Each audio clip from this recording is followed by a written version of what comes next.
Good evening, guys, and welcome back to the classroom with Architect Mark.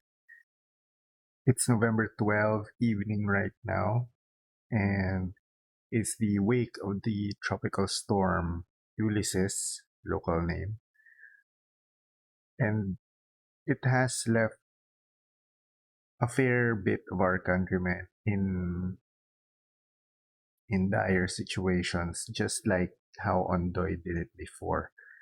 And so we're gonna talk about something a bit related towards that end, which is preparedness for architects specifically. Now, architects are creatures of habit, basically. And when you are already drawing on the computer and maybe an idea struck you in the middle of a blackout, so there's no electricity, the natural tendency is to go to your computer and then draft it out. Of course, you can draw it, but you'd be much more efficient in the computer if you've already mastered how to use it or are already familiar with how to use it.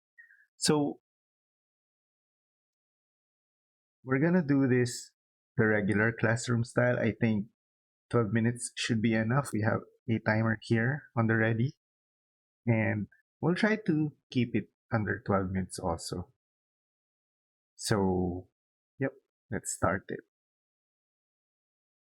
Uh, so, as I was saying, if it's brownout or blackout and there's no uh, power, architects will probably require a computer if you wanted to uh, get something off your mind and then uh, create it on the ready for when power comes back on. So you have a couple of options there right now. You could, in theory, use a mobile phone or a tablet to do this.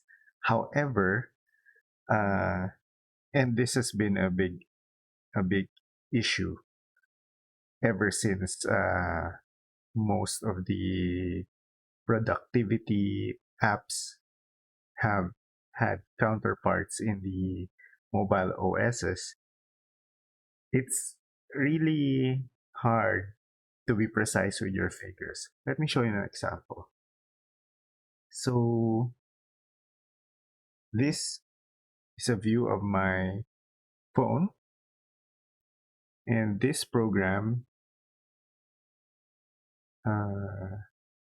this program is called what's this called?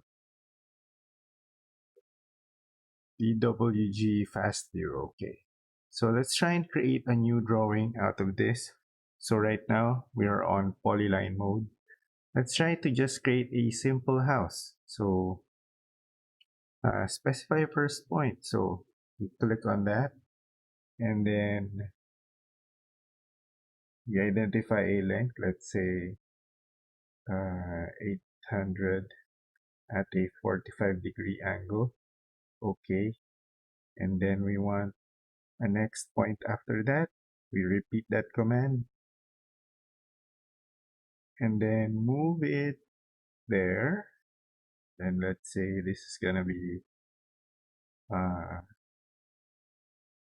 let's just say 2400 at 0, and then the next line. So you can see that it's a little bit uh, cumbersome to do. What was earlier? It was 800, right? And we want the angle to be negative 45. Okay, so we have here the makings of a roof, and that that took a while to create. So really, the best way to go about it is through a computer.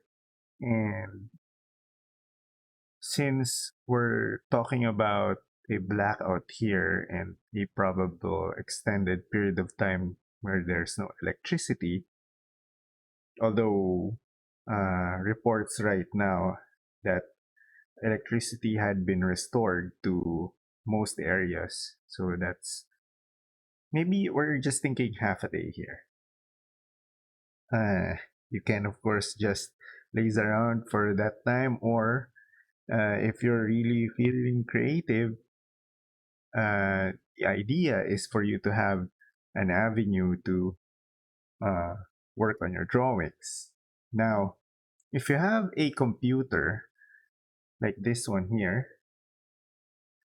that supports power delivery, you should just get uh, a power bank that can power uh, your computer. While that might not be an easy thing to get, it's going to be the best option for you if your computer does allow power delivery. And normally, those should have a USB-C input that doubles as a uh, power source. So your power brick should output to a USB-C, and then maybe just check out if it supports power delivery.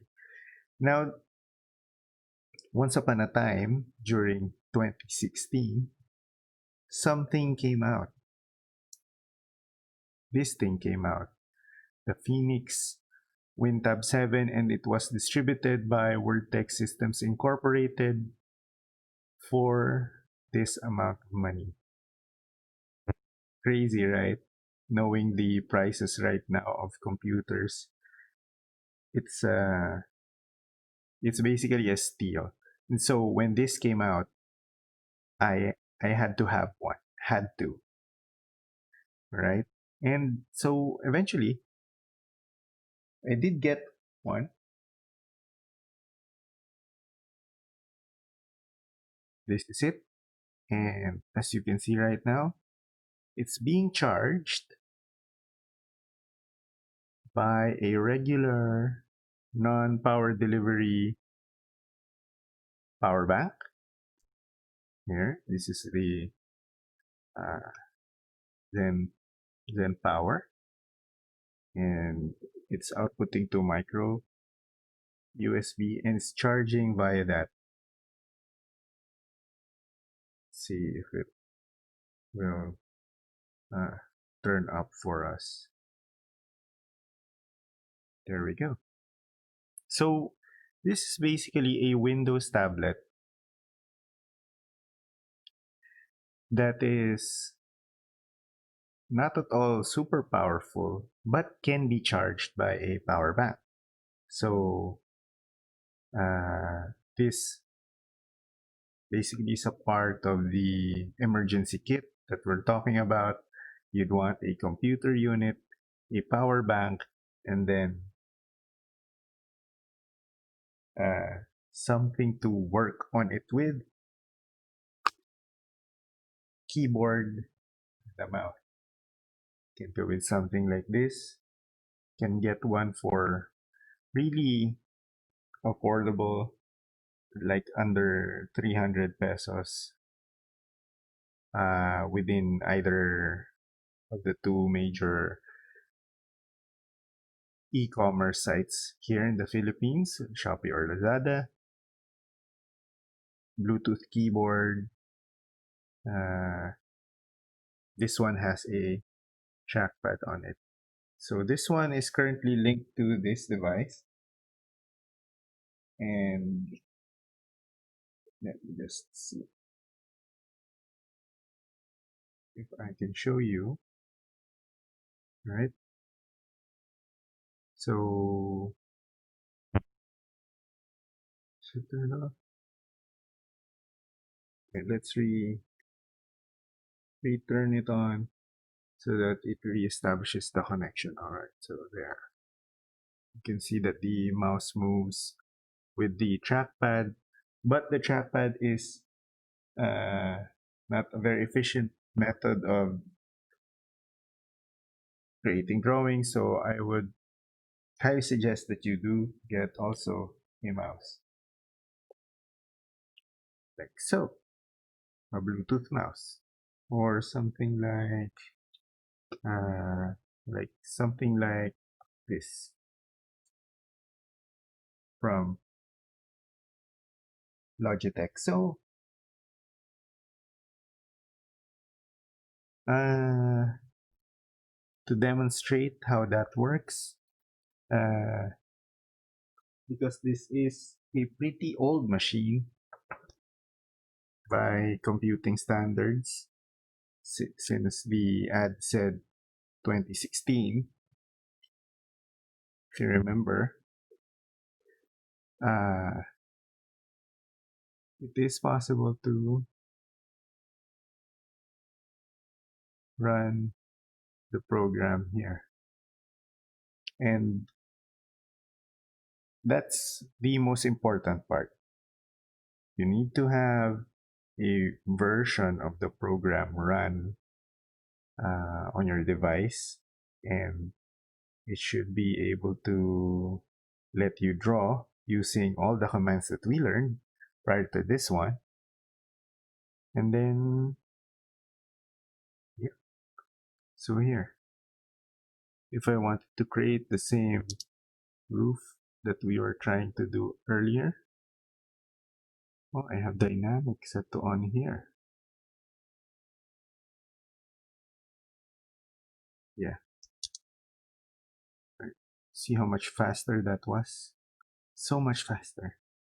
So, I suppose that's the basic kit that you would need if you were to create some sort of emergency type thing for an architect. It would be a computing unit, a power bank, or a power delivery power bank, which should or can power your device, and then keyboard, and the mouse. That's it. This should all fit inside a small bag, and you should be good to go. So I hope everyone who's watching this is safe and eventually are able to create some sort of kit for themselves. I don't have a power delivery power bank right now, but I'm sure that if I needed to, I would be able to draw significantly, even if the lights were out for, say, 2 days or something, as long as there are power banks to go through. And that's it. Oh, that's exactly 12 minutes.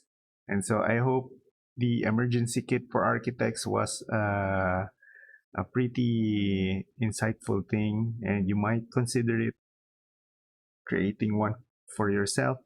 And for now, you'll stop with that, and then we'll see if we'll continue on with some advanced AutoCAD items or move on to another program altogether. We did complete basic AutoCAD already, so I hope you were able to go through that, and I'll see you guys next time. Take care. Good night.